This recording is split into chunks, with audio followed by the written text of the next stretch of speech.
반갑습니다, 여러분. RS입니다. 오늘은 시장이 다시 폭등했습니다.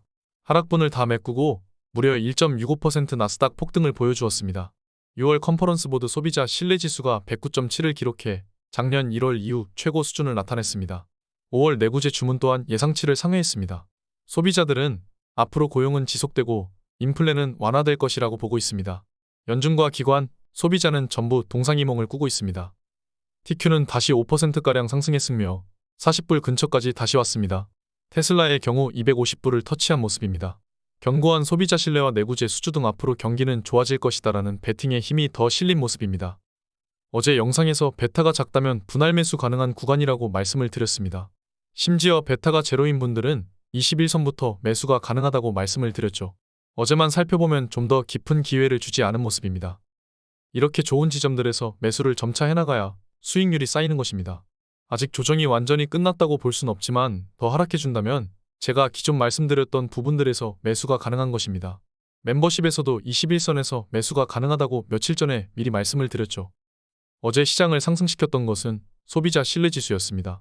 작년 1월 이후 가장 강한 수치입니다. 그만큼 소비자들은 인플레 압력은 둔화되고 있다고 평가하고 있는 것입니다. 기대 인플레가 중요하다는 것은 모두 알고 계실 겁니다. 이 지표가 나타내는 게 좋은 이유는 소비자가 인플레는 더 완화될 것이라고 생각함으로써 소비를 더 뒤로 미룬다는 겁니다. 인플레가 심화될 것이라고 생각하면 소비자는 소비를 앞당기겠죠. 차 가격이 내년에 더 오를 테니까요. 그렇다면 인플레는 더 심화됩니다. 소비자는 인플레에 대한 걱정이 없어져야 합니다. 그래야 물가가 안정이 됩니다. 소비자들의 양호한 고용 여건 지속에 대한 기대감, 인플레 둔화 전망이 나타난 지표입니다. 또한 내구재 수주도 증가했고 경기 침체에 정면으로 맞서는 자본재 지출이 늘어났다고 볼 수 있는 것이죠. 돈을 가장 아끼다가 지금은 점점 늘어나고 있는 것입니다. 작년은 시장이 크게 미리 위축된 한 해였습니다. 작년 9월과 10월 제가 미친 듯이 저점을 외치고 그때 바닥론을 계속 말씀드려왔죠. 지금은 계속 말씀드리지만 조정 시에 매수를 해야 하는 구간입니다. 지금 다시 작년처럼 폭락을 하려면 제2의 코로나가 오던지 새로운 패러다임이 필요합니다. 하락론자들은 실패를 깨달아야 합니다. 골드만삭스는 미국 주가 상승이 제한될 가능성이 있다고 이야기합니다. 이런 이야기는 정말 100년 동안 계속 나온 것 같습니다. 주가는 불안을 타고 오릅니다. 고금리 여건에서 기업들의 밸류에이션이 제한이 된다는 것이죠. 맞습니다. 밸류에이션, 금리 상황, 금융 여건을 따져봤을 때 기업들이 더 이상 이익을 내지 못하고 성장이 멈춘다는 것이죠. 전부 맞는 말입니다. 둔화도 맞는 말입니다. 하지만 다른 대체할 자산이 전무합니다. 지금은 현금이 오히려 더 위험한 투자처가 되어버렸습니다. 인류는 계속 발전해왔고 새로운 패러다임은 항상 만들어집니다.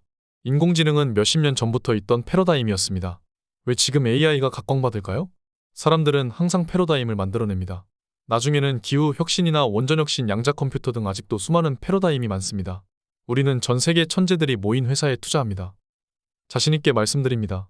저는 아직도 기회가 많아 보입니다. 매수 타이밍은 저보다 잘 재는 사람은 못 봤습니다. 모든 유튜버 통틀어서 제일 매수를 잘합니다.